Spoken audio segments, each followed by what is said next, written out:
Hello, Travis Knights. What's going on, Jenna? How are you? Nice to see you. Tell us where you're zooming from. How are things? Things are great. I'm zooming from my basement. This is like a basement studio that I have, and it's where all the fireworks happens, where the major anxiety happens. It's where the struggle happens. You know what I'm saying? Where the creativity happens, where the Oh yeah, passion happens, yeah, that's it. where the magic happens. Yeah, exactly. I love your tap dance shoe display behind you. Thank you very much. Most of them are retired, and at a certain point, like a lot of tap dancers that you'll meet, I got obsessive with buying like custom shoes. Back when disposable income was a thing, and most of these are retired. And I've reached the point where I refuse to buy any more shoes. I'm gonna fix these oldie and goodies and bring them back to life. That's really what it's about. Because I've worked so hard. When you get a new shoe, whatever shoe you have, it takes time to break them in. It's a negotiation period, and these shoes are wonderful, but quite broken. So I wanted to tell our audience about how we met because to me it's a cherished story in my life that I think about a lot. It brings me a lot of joy.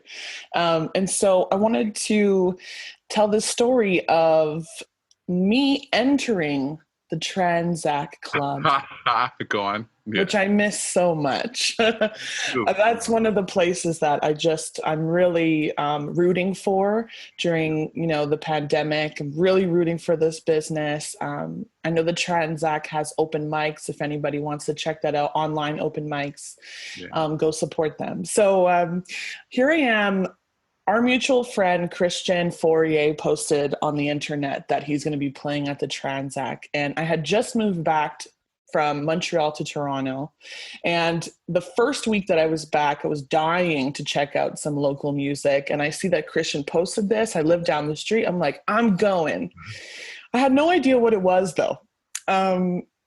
And so I walk in and I'm hearing some amazing grooves happening, and I'm hearing some percussive sounds that I'm not used to hearing.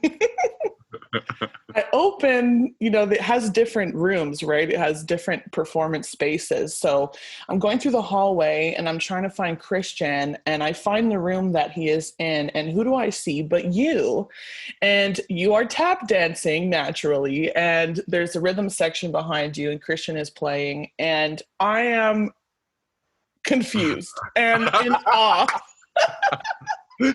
I have never seen that before in my entire life. I don't think I've ever seen or heard a live tap dancer ever, I think, Wow. first of all. Wow.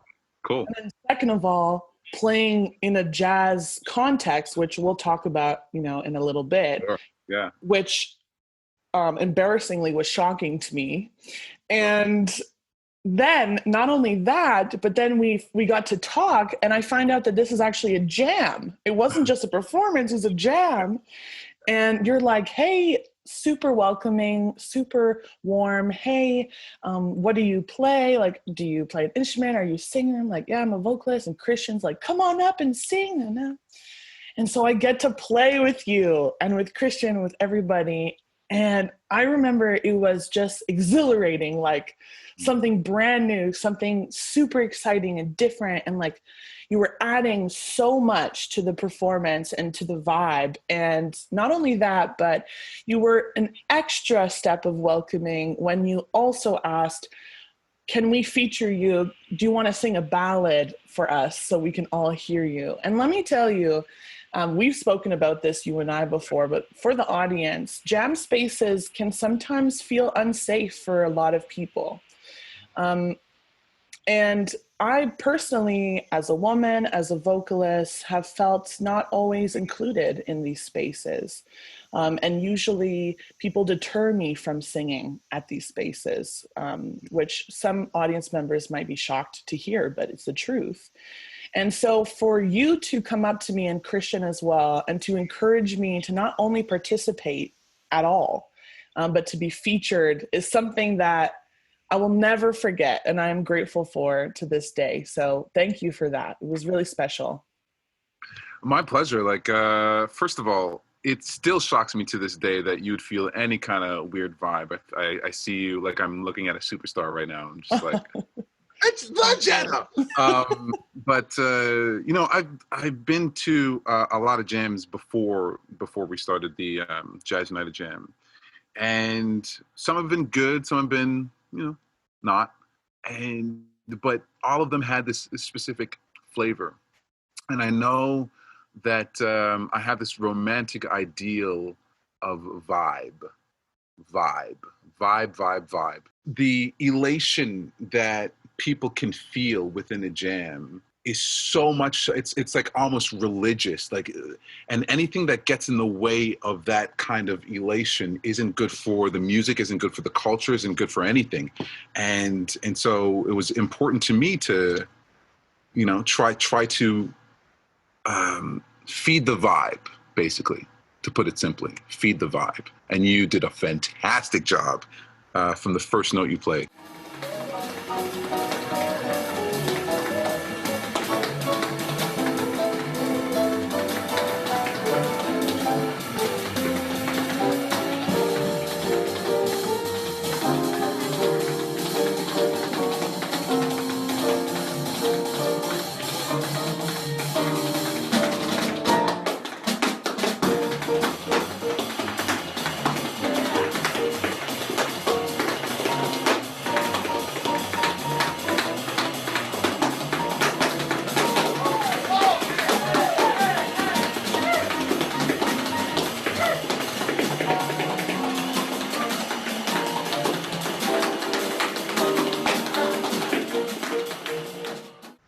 What is your tap dance story? How old were you when you started?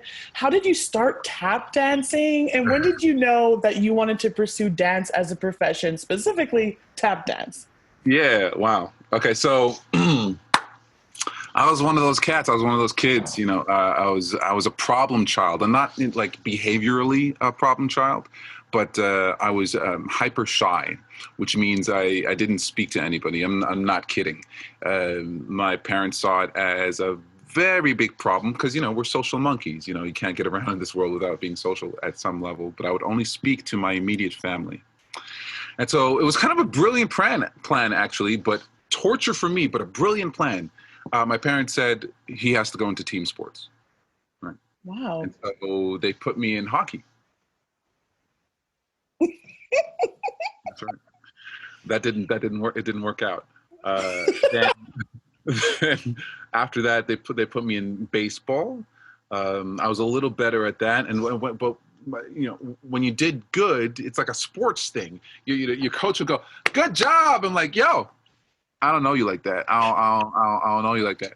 But at the same time, I was always responsive to music. Always responsive to music. Always dancing.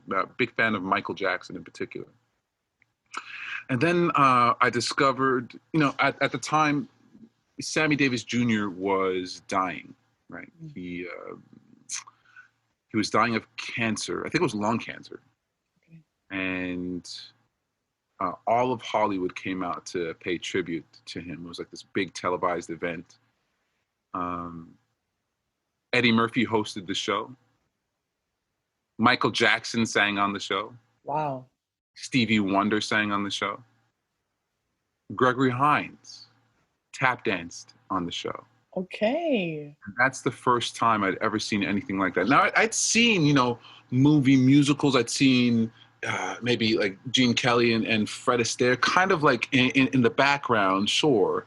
But this is the first time I'd ever seen anything like that, where, he was dancing with a band behind him. He was so sincere.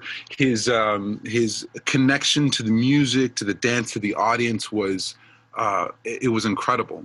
And then true magic happened. This moment is the reason why I actually believe. Yeah, I'm one of those guys. I actually believe in magic. Okay. Sammy Davis Jr. at the time, he was so frail,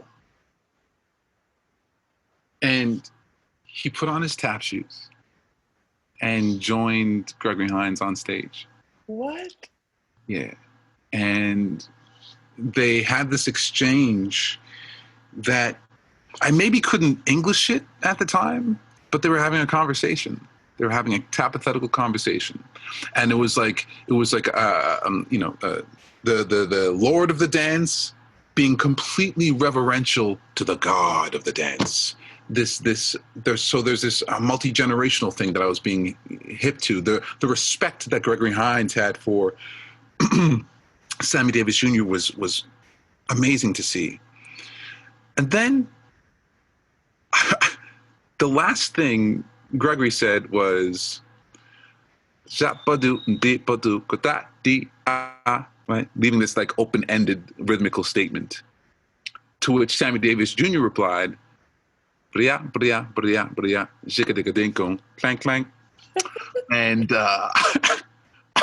I lost my mind. It was amazing.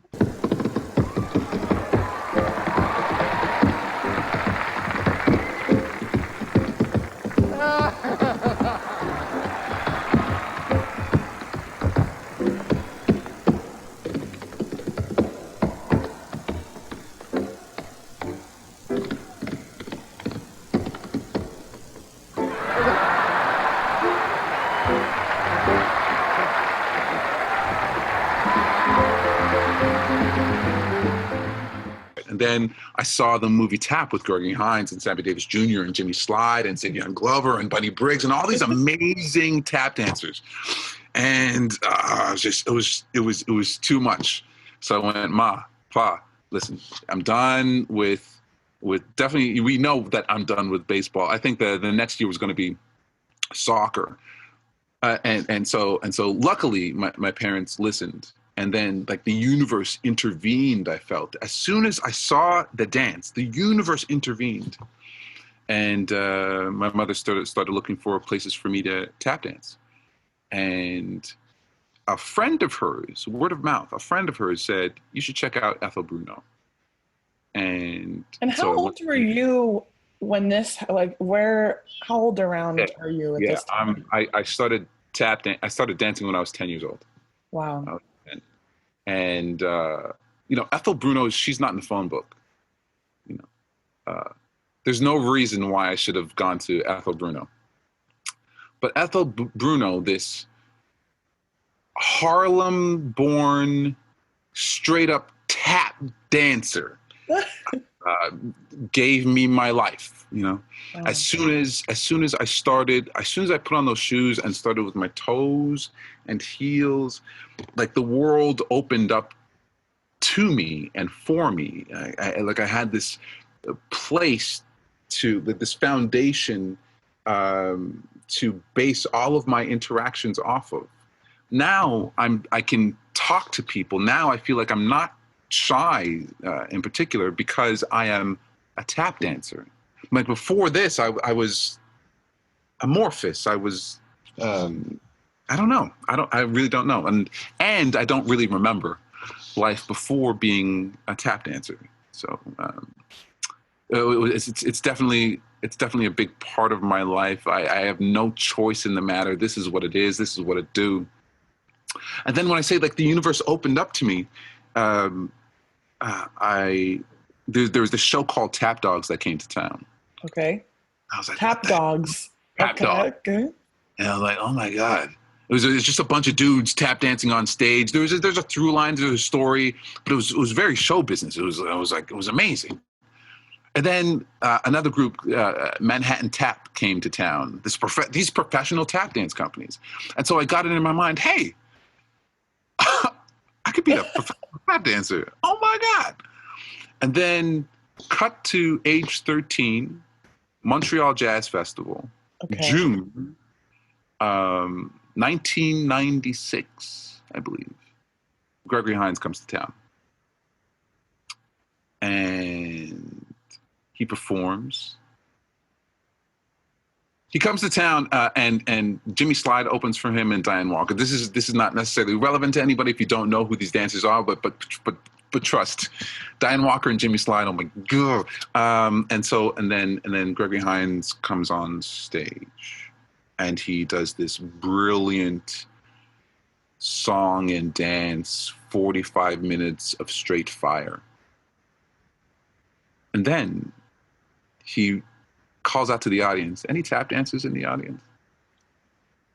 And you know, on a tap dance show, there's always tap dancers in the audience. So yes, we're going to show up to a tap dance show. They happen so rarely. Yes, there were tap dancers. So this roar of people. Yeah. So he goes, yeah, come up on stage. What? Okay. Wow. So a bunch of dancers are heading to the stage, and I'm in my seat. And my mother goes, get up. my mother goes, hey, Travis, I get why you don't want to go. It's nerve-wracking. This is the person. We're watching the person, the reason why you started tap dancing in the first place. But let me tell you something about life. There's certain moments in life that are important. It's like a turning point. And if you choose not to engage in it, if you choose not to engage in the moment, then you will regret it. And this is one of those moments, I promise you. Wow. Powerful. What are you going to do? So I went up there. I was so nervous. I'm, by 13, I don't think my voice had cracked yet. I was just, Anyway, so a rule, like from day one of tap dance school, at least with Ethel Bruno, you know that you never go anywhere without your tap shoes. You're always. That was going to be my follow-up question. Like, did you just have your shoes in your bag? Yes. Love it. Because you never. Okay. And so I went up on stage, and I was a nerd for the thing. I loved the thing. I live for the funk. I die for the funk. I was that kid. And so what that means is when it was my turn to go up on stage, because he had everybody go up on stage and do a little something. Wow. But it was my turn to go up on stage. I quoted something from his movie. So I did something tapathetically from his movie. And he stopped. He said, wait. Okay, go on. Don't give me one. And then I did something else. And then he kept on asking me. I did something else. And then, at the time, the crowd was really on my side. Listen, it may not look like it now, but I was so cute. Oh my goodness, 13-year-old Travis, stop! So cute. Okay, so the cute kid is, fine. So then he jokes around with me, and then asks to do something together. And so I showed him a step. He was like, oh, you go this way, that way? Fine. Then we did the step together, and the crowd goes wild, and I go off, and I'm like, wow. I don't know if you have this feeling. I'm for sure, like my entire body was buzzing. I was like, I can't believe what just happened. It was so experientially noisy, right? That it's not something that I can really properly describe, that buzzing feeling. CBC was there. No. And they recorded the whole thing. And so that night, 11 o'clock news, they ran the story. But the child prodigy, gets his dream come true and dances with his idol, blah, blah, blah, blah. And the story is so compelling. It's because I'm a cute little boy. The story is so compelling that it goes across the country that night. The next day, I get a call from my first gig. 13. No. So I'm like locked in as a tap dancer from there. I'm just locked in. And my passion started with Gregory Hines. My career started with Gregory Hines. It's like, for me to ignore the signs would be a real disservice to the gifts that I've been given in this life. And so I don't know. I definitely don't want to be wrong, but I'll say to you, in this time of COVID, in this time of great uncertainty and revolution, from this position, no matter what happens, I am forever a tap dancer. So to follow up with this amazing story, since 13 your career began, and obviously this question needs to have a COVID-19 lens to it because Sure. we're in a specific climate right now. But Yeah. you do so many things, right? You are a professional touring dancer, you're a podcaster, you're a choreographer, a speaker, community organizer, composer, a vlogger, consultant. The list, it just goes on and on and on. Sure. How did the pursuit of becoming a professional tap dancer lead you to so many unique career paths and opportunities? That's a great question. I think it's really simple. I'm a tap dancer. And it may sound like, come on, is that the only thing you can say? Actually, I think that's sufficient. For example, all the things that you just listed off, true, but really at the base of everything is tap dance. I do a podcast about tap dance. Why? Because at a certain point, I needed, and this has always been the case, but I've just decided to pull the trigger on something that I've needed always, which is this insatiable hunger for knowledge and learning. And so the podcast is an excuse for me to talk to dancers that I respect. A lot of them are better than me. Most of them, all of them, yeah. And it's just like I just want to engage them in nerding out about tap dance in order to learn and grow. I've been a part of my life. A big part of my life is film. I adore the medium. There are films out there that just blow my mind in terms of the artistry of them, in terms of how they help to shape my worldview. And so I've always had that love and respect for it. And I've always had that interest. So yeah, I'm gonna do things in that way in order to satisfy that love for film. So yeah. What else? Choreography. It's a part of the game. You got to, I don't know. I think in when you say tap dance, it's expansive. It starts out like this. You have to learn music. You have to learn dance. So automatically you're walking this tightrope between the aesthetic of a form and the sonics of a form, and it's just like Gregory Hines said this in a documentary. I think it's called About Tap. Documentary called About Tap. At the very first scene is Gregory Hines looking at the camera and saying, I really started to feel like I was a tap dancer, like doing exactly what I wanted to do with it after I turned 40. Wow. Now, this is a guy that's been tap dancing since he's 3 years old. Wait, after he turned 40, then he felt like he was saying something finally. And that just I think that tells you about how hard it is. It's so hard. In my 20s, so I have to, excuse me. Okay. In my 20s, I was around a lot of dudes who were tap dancing, and we all suffered from the same thing, which is this testosterone, this impulse to get. And so all the tap dancing sounded very aggressive and loud and very fast, and oh golly, Meanwhile, the entire community is fed by long since past masters of the form. Masters of the form that came up through minstrel shows and vaudeville, and the kind of work ethic that had you working a given show maybe 3, 4, 5, 6 times a day, Wow. 6 days a week, touring. Like that kind of frequency will deliver excellence on a level that I'll put it this way, it's very rare today, right? And so those dancers, the Jimmy Slides and the Bunny Briggs, Chuck Greens, Lon Chaney's, oh my goodness.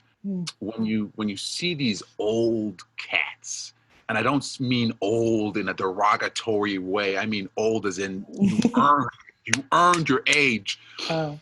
It's just so beautiful and ooey gooey and steeped in the sweet sauce of their culture, right? And as a young tap dancer, you ain't got it. That's just not what it is. It's frenetic. It's not what it is. Also, we're no longer as a society, we're no longer steeped in jazz music, right?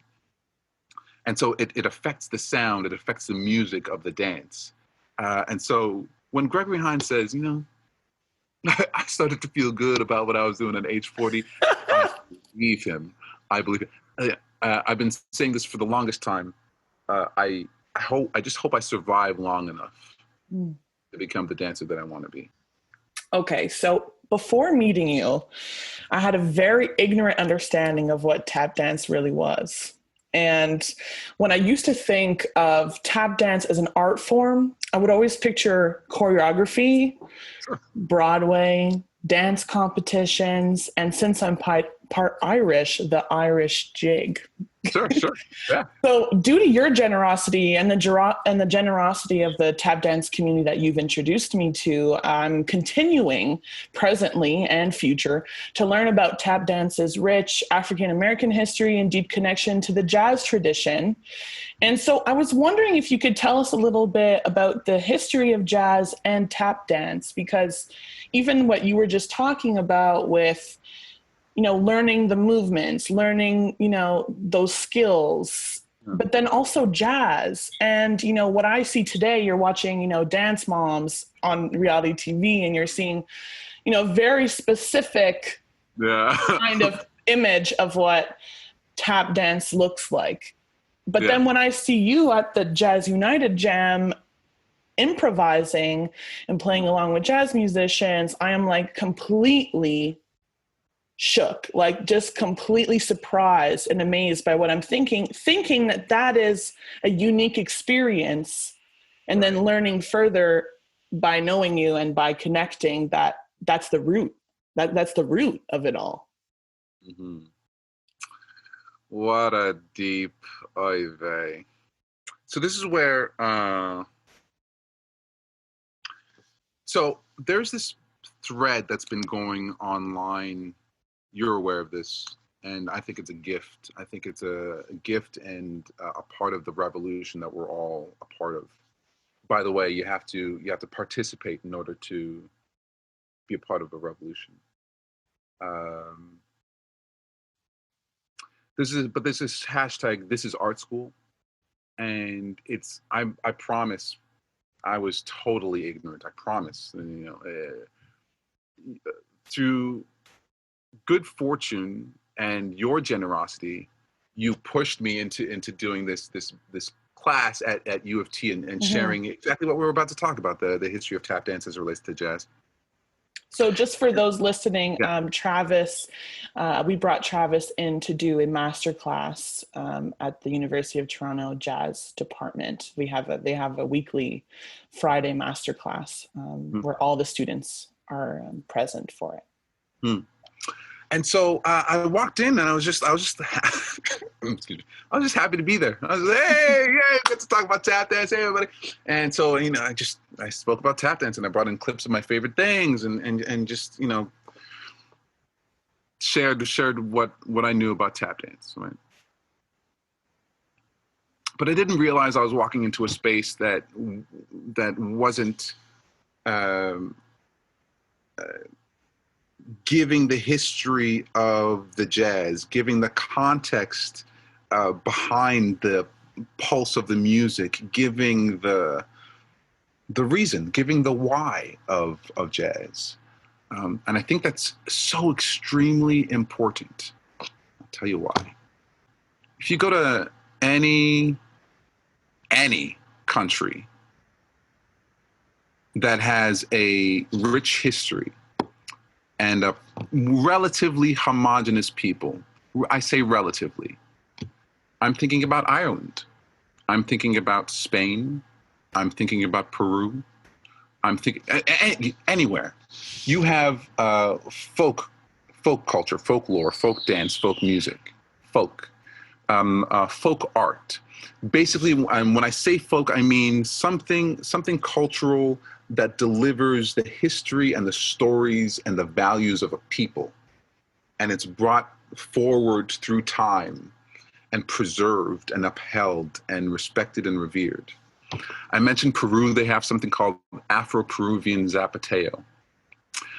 Ireland, Irish step dance, English clogging, Spanish flamenco. These are all foot-based percussive dances. Tap dance is no different. Tap dance, where tap dance suffers, is from the racist history of the United States. So if we go back to the 1840s, tap dance starts with a dude named, this is not necessarily where it starts, but this is the first person that got famous for it. His name is William Henry Lane, otherwise known as Master Juba. So he's, I think, like 16 years old at the time and busking in the 5 points of New York City. And he's dancing for money, dancing for food. He had this incredible talent of being able to imitate the dancers in these minstrel shows. He had an incredible talent of being able to imitate white dancers in minstrel shows, white dancers that were painting their face black in order to pretend to be black. Now, depending on the age that we're talking about in the minstrel shows, you have like varying degrees of ridicule, varying degrees of poking fun at, varying degrees of this weird, truly weird exchange. And this deserves more time. And I need to be educated. I just got a book actually about what I'm about to talk to you about. Okay. But previous to the American Civil War, that's when minstrel shows start. And the performers would go to the plantations and study black folk and see what they would do to entertain themselves, to have fun, to engage in their spirit outside of the drudgery and horror and torture of their lives, and they would take that and put it on stage, black it up and put it on stage. And these were minstrel shows. And because of that practice, those minstrel shows, at least according to this book that I just started, and it makes sense, those minstrel shows were authentic. After the Civil War, there's that kind of access isn't possible anymore. The slaves are now free and building up their own communities, their own cultures. They're basically rebuilding their sense of history and sense of selves, because the history is gone, the languages are gone, the religions are gone. So they're regaining their sense of selves at this time. There's also a deep resentment that happens after the Civil War, after the deaths of so many people. There's a resentment between black folk and white folks, Southern white folks. It depends on who you are. And so minstrel shows after the Civil War were a lot more mean, right? Mean-spirited. I would say less authentic, because you're not necessarily going anymore and engaging with black people. You are engaging with the stereotypes from the shows of yesterday. And so those acts became a lot more wooden, a lot more inauthentic. And so at that time, William Henry Lane had this amazing ability to imitate them. And so he'd be hired on minstrel shows to imitate dancers that were out sick, that maybe died, that maybe quit. And he had a career doing that. But then he'd go to the pubs. He had a career imitating white folks who were imitating black folks. Wow. Okay. Wow. Okay. That's a trip. Yeah. That's a trip. So yeah, he had an amazing ability to do that. But what he got famous for was his authentic approach to dance, which is now known as tap dance. Okay. So this relationship this relationship, this give and take, this distance of between these two characters, white people and black people. And I say it like that because it's an invention. The whiteness, it's an invention. Yeah. Anyway, so this, it's like this spy versus spy relationship that's occurred. After the Civil War, you have the period of Reconstruction, and then it goes into things go really, really poorly after Reconstruction, when certain people get elected. You have laws, segregation laws, otherwise known as Jim Crow laws. Yeah. Jim Crow was a famous minstrel song created by Thomas Rice. Jumping Jim Crow. It was very famous, very popular, and so popular that it got branded as the title of segregation, American segregation, Jim Crow segregation, which means that during this time you had white people on this side, you had black people on this side. Now, what's happening on black people are on this side? They're, as I said before, creating their own culture. Jazz starts in New Orleans, moves up to Chicago, moves up to New York City. As it moves up to New York City, you have this, what's happening at that time is something called the Harlem Renaissance. And you had this explosion of culture. These authors were writing about the Black experience, and it's like the beginning of Afrofuturism, Afro-present, Afro-future. You had singers expressing themselves, dancers expressing themselves, musicians expressing themselves, and all in this soup of the gumbo. It's a time. Perhaps I'm romanticizing it, but it's an ideal. Like if I had a time machine, that's where I'd want to go. I'd want to go and see this I guess this moment of catalyst where American culture explodes in this specific community of hyper marginalized, segregated people off to the sides over here. So while this brilliance is happening, while this music is being developed, while this culture is being developed, the white people on this side were allowed to come to this side and party. There were places like the Savoy Ballroom where you have authentic jazz dance, like Lindy Hop, solo jazz happening with these big bands. The sound, it's the kids are going crazy. They're loving it. They're enjoying their lives. They're dancing to the devil music, and they're bringing this flavor back into their own communities.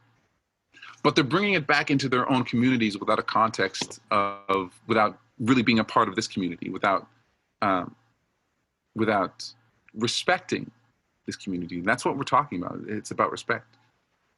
And so you have these people that are bringing it back to their communities. And it's amazing. It's incredible. Of course it's incredible because it comes from this cauldron of awesome. And so, yeah, it's alive. It's amazing. And so this gets on Broadway. This gets into Hollywood.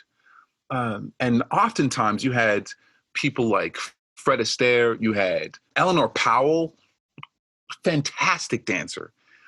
She would come to Harlem. They would come to Harlem and learn from Charlie Atkins or John Bubbles, for example. I know that Charlie in his book, hold on, where's that book? Oh, this is a great one. This is cool. It's called Class Act. It's all about Charlie Atkins, really rich, deeply complex. Oh. But he talks about, being flown to Los Angeles to just teach so-and-so some dance moves. And then those dance moves would get into movies or get onto Broadway with no credit to the choreographer. Wow. And so this relationship that started in minstrelsy continues and it continues and it continues and it continues to this day, to where before this moment, this revolutionary moment, I did a podcast called Race and Tap Dance, and I'm this guy. I'm like, they call it shit disturber. I tend to do that. Or curious, truth seeker, Yeah, like yeah, conversation. yeah, sure. But I know me. Like I came at it with this particular perspective Okay, because I see. as a dancer, I've been dancing for a long time, and in the productions that I've been in, I've noticed that they are segregated. I've noticed that there's black tap dance and there's white tap dance, and if you want to code the language, you can say Broadway tap dance and rhythm tap dance. It's just coded language: black tap dance, white tap dance. Okay, and so in a lot of these productions, I noticed that I'm either the only black guy or among a bunch of black people. And so the question it had been bubbling in my mind, and through the podcast, I had the opportunity to ask the question to elders that I love and respect, to young people that I love and respect. Hey, is tap dance segregated? And overwhelmingly, in fact, everyone answered yes. Wow. And I did that podcast like 2 years ago. And so now, in this moment of revolution, you have a bunch of people waking up, and it's happening in all across our society, which it makes me really joyful and deeply sad that we're in 2020 and it's still like the ghosts are still here, and it's like what the journey that's taken us, that's brought us to this point, is so awful, and it is unacceptable to go back or to rest on status quo, or no. I know that I have my own work to do, and I promise I'm doing it. I promise. But so does everybody else. Revolution only happens for those who participate. Yeah. How do you see the future of tap dance? And if you could create, a future in tap dance, what that would look like in our communities in Canada, with jazz musicians, without, like, what would that look like? What would you want to strive towards? What do you think we should be working towards? Man, it's hard. So for me, I think the future. Okay, before I go hard, because I'm still hyper emotional, but I think the future's bright. Actually, do think the future's bright. What I hope to see for tap dance is a commitment to the culture of it. And by the culture of it, I mean a commitment to connecting to musicians, a commitment to, like, the audience. That's great. That's all wonderful. But I feel like audience for a tap dancer, I think that audience is distracting. I feel like we're so conditioned to perform. But if we understood that the performance of tap dance stems from minstrel days, if we understood that, then we'd out of sheer, like, we'd go this other direction. And I didn't get to this thought process alone. I've had mentors, specifically Heather Cornell. She's great. She's fantastic. So she didn't tell me to do this, but she told me her commitment, and it made me go, oh my gosh. But to never go on stage and press play. What are you doing? You're a tap dancer. Go on stage, either do you, or do what we're supposed to do, which is be in connection, be in collaboration with music and musicians, engage in the act of being, and from this place, you're no longer concerned about the trick step, because the trick step is for them. You're concerned about being in the pocket.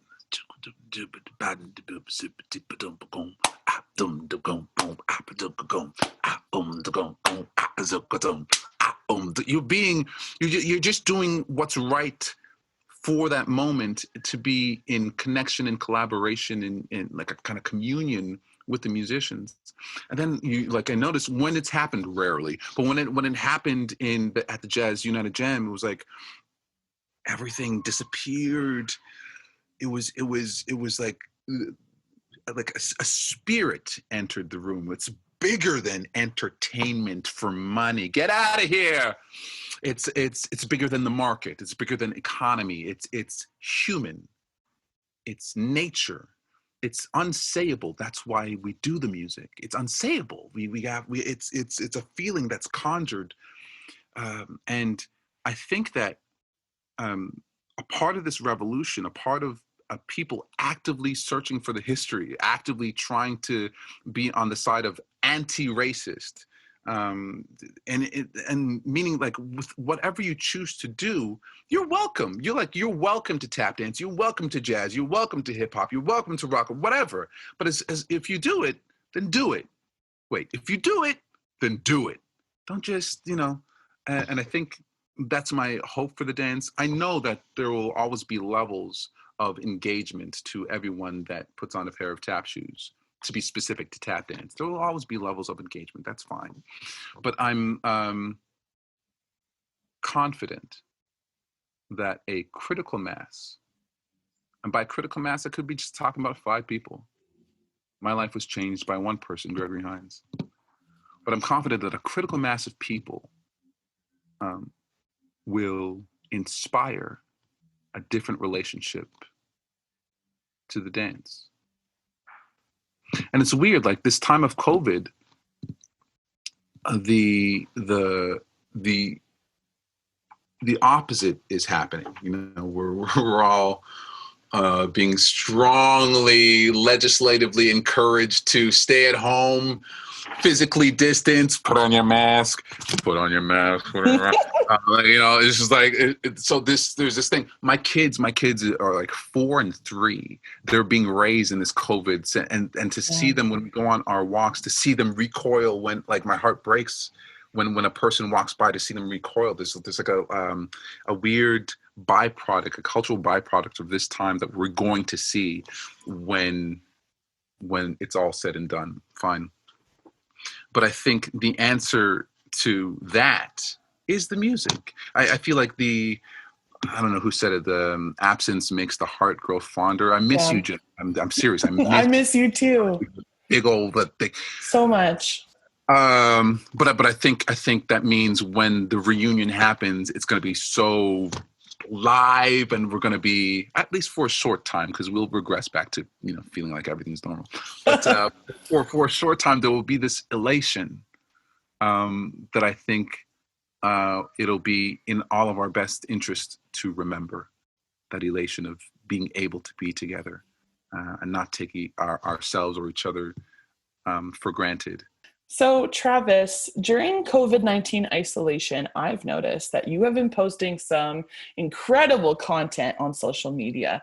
It seems that you have been experimenting with musical composition, looping, singing, and tap dancing.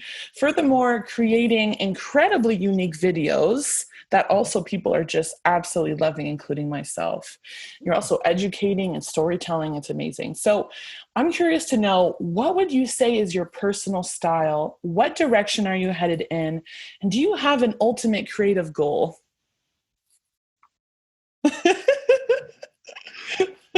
So, excuse me.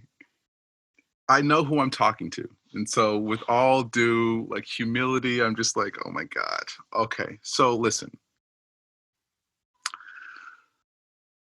I want to make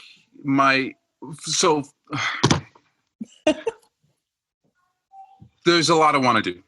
Okay. My grandfather was a pastor, and he preached the word of the Lord his entire life. He was dedicated. He made mistakes. He was human. He triumphed. He failed, all that stuff. But at the center of his life always was God and preaching this word in order to help people. Right. and I'm not him, but I'm 100% inspired by him. I am not, even given all of the gifts that I've received, it feels like conspiratorially. I feel like I've received gifts by conspiracy, and I call it the universe just because I feel like that's more. It's an idea that's more tangible to me, I guess. The idea of God is way too much. It's like saying everything. Well, what do you mean? Everything. I say that to say that my ultimate dream is to tour from town to town, like playing my songs, singing my songs, dancing my songs, but always with a central message. And I want to help people. I want to perform for people, and not like this, but in a way that requires me to show up, in a way that requires me to be honest all the time. And I want to develop an audience that demands that of me, expects that of me, and forces me to be vulnerable, really. And I'm pretty confident that it's going to take time to get there, to be that kind of vulnerable in front of people always, and to learn how to protect myself so that I'm not destroying myself in the meantime. So all that to say, I'm working on a couple of different ideas for shows. That's one way as a tap dancer. That's one way, like a show, like a narrative-based show.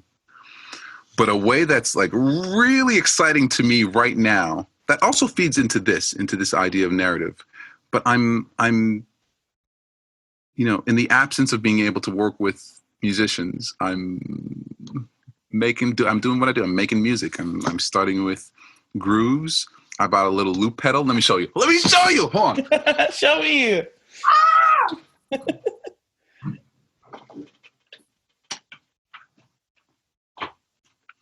Bought a little loop pedal. Ooh, that's a good one. That's a good one. Oh, good. Okay. So, bought a little loop pedal, and boy, oh boy, like my time was awful. Is awful. Like the amount of training it takes to just like press it on time. It's very hard. So, I'm making these beats with my feet, and then with those beats, I just like I'm in the basement, and I just allow the groove to overtake. And then every now and again, I get lucky, and like a melody line comes to mind, and then I sing the melody line into the loop, add it to the loop, and then I build and try to do the. It's really a lot of fun. Pursuing like covers, making covers of songs that I really like, in order to train on how to make music. And the rhythms are awful, and the voice is awful. No. And but I'm trying, and I love it. It's fun, it's challenging, it's consolidating all of my training from tap dance in a weird way. Amazing. It's a lot. So all that to say, the reason I'm putting things out is because, unfortunately, I learn a lot from, as soon as I press upload, I spot the problems. Same. So I do the editing, I do the whole thing. I'm like, I like this. Then I press upload, and then it's just horrible. And then also through the algorithms or whatnot, the interactions with it, I could tell where it lies in the impact thing. So it's all just a bunch of training, and I have no shame. And so I'm what that means is I put out a lot of things just because I have no shame, But it's all Jenna, this is why I'm telling you. Jenna. It's all leading up to a visual album. I want to make a visual album of I don't even know what. I was about to say of mostly original content, and I still think that's correct. But yeah, I don't know what, but definitely a visual album. Can't wait. That would be the first step in that tour life that I'm interested in. Yeah, I love it.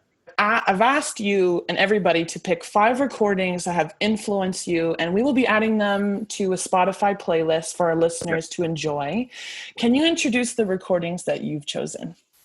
First of all, I want to say that this is a very painful process because I love music, and but I appreciate having to be concise and choosing these songs. The first song is a song by Thelonious Monk called "Crisscross."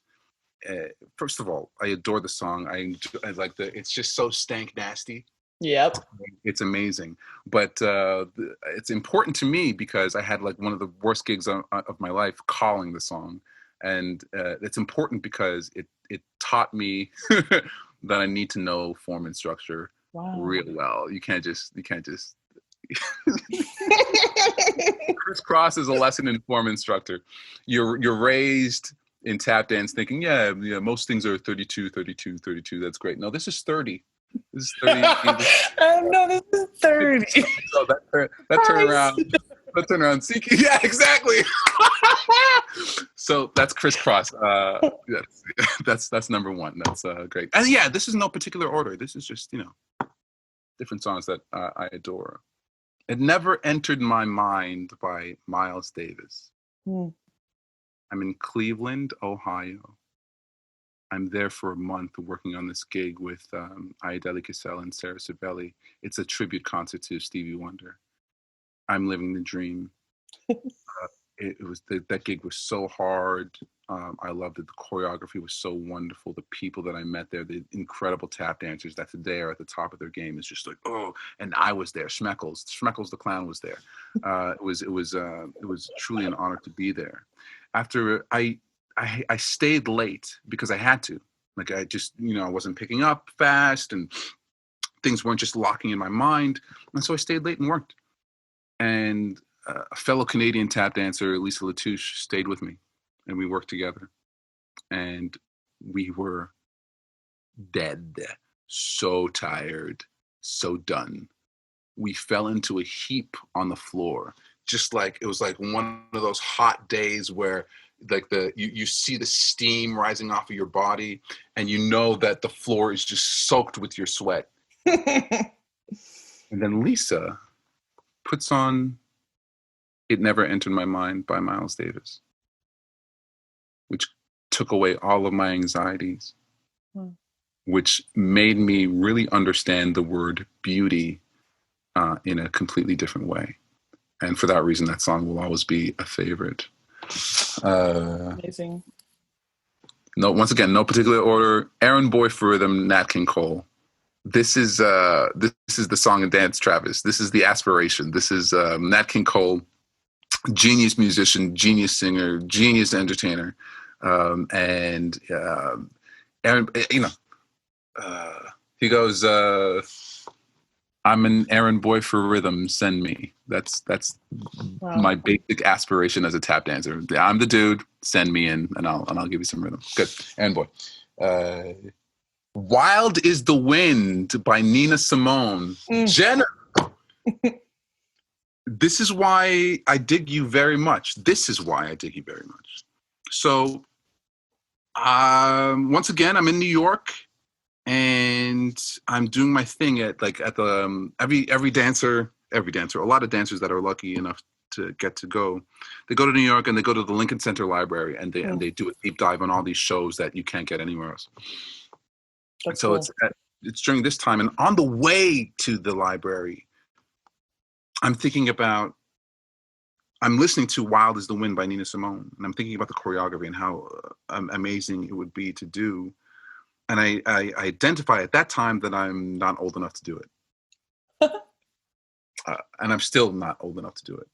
When you listen to Nina Simone sing Wild is the Wind, she's saying, love me, love me, love me, say you do.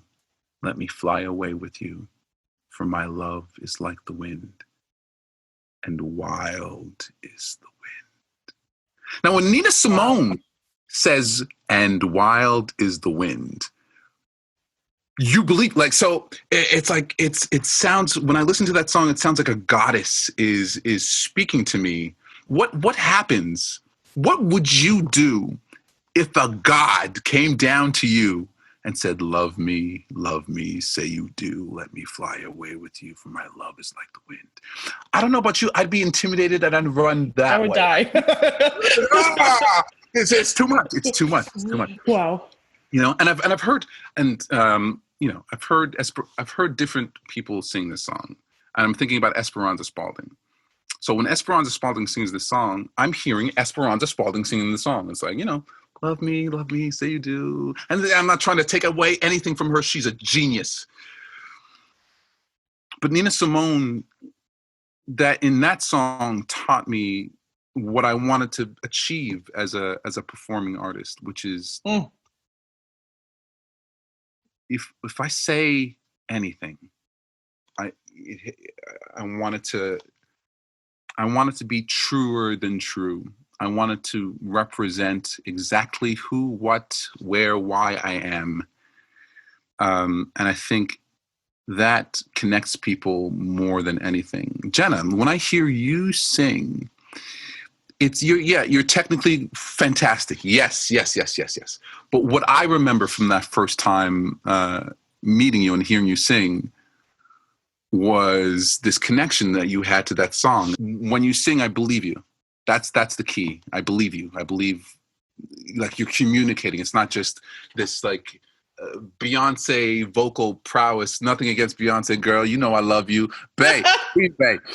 But you're communicating, and that's a big deal. Nina Simone does the same thing. Okay, that's Wild as the Wind.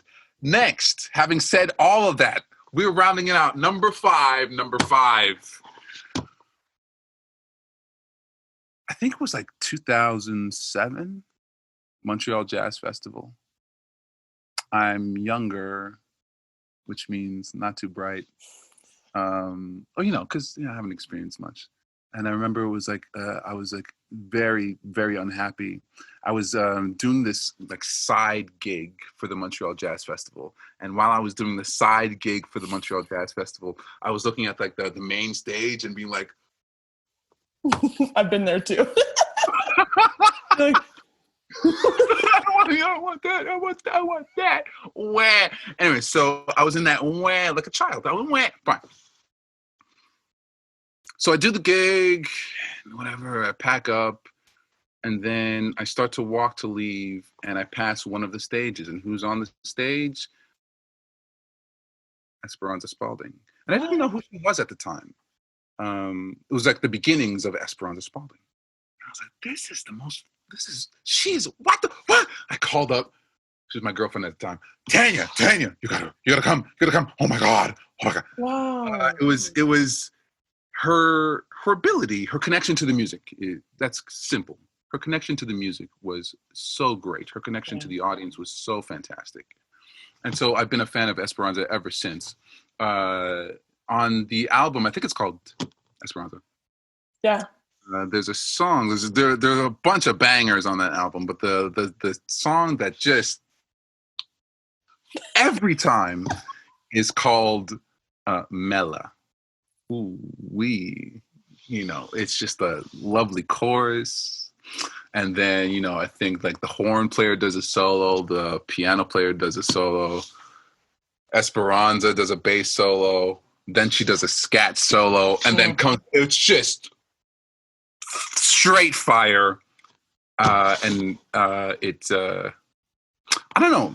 In terms of jazz, that song is what I aspire to do with my feet. Just like to be able to hang is what I want to do. I want to be able to hang, to spit straight fire on a lovely chorus, and to spit straight fire for my solo section. That's what I want to do. So tell us, where can our audience go to check out these future plans and to watch these videos, and tell us? Sure. Like I'm on, well, you can go to travisnights.com. So it's like easier, but it's a TK Experience. I'm sure if you type in like Travis Knights into the Yeah. Instagram, it'll give you a TK Experience. Facebook, we'll do, you know, the usual stuff. I'm out there. YouTube, podcast. Amazing. It's everywhere. If you type in Travis Knights, you'll be inundated with the lack of shame that I was talking to you about earlier. Well, thank you so much, Travis. Honestly, first of all, it was such a joy for me to be able to reconnect with you on a personal level and just like as if we're together chatting right now, regardless of recording or not. These are the kind of conversations that you and I love to have anyway. And so I'm really grateful to be able to reconnect with you, even though it's through Zoom. It's been like, what? Oh my gosh, 6 months since I've seen you. Yeah. We used to see each other every single week for years. So definitely missing you, but mostly thank you so much for your generosity and for, you know, giving us the lowdown on what you're up to, your history, you know, and talking about jazz and the culture and everything. And so appreciate it. Thank you for being a part of this, and can't wait to be playing again with you. Yeah. In person. Please go away, virus, go away. We've learned our lesson. We're gonna do it together. Let us come together again. Oh. Thank you so much.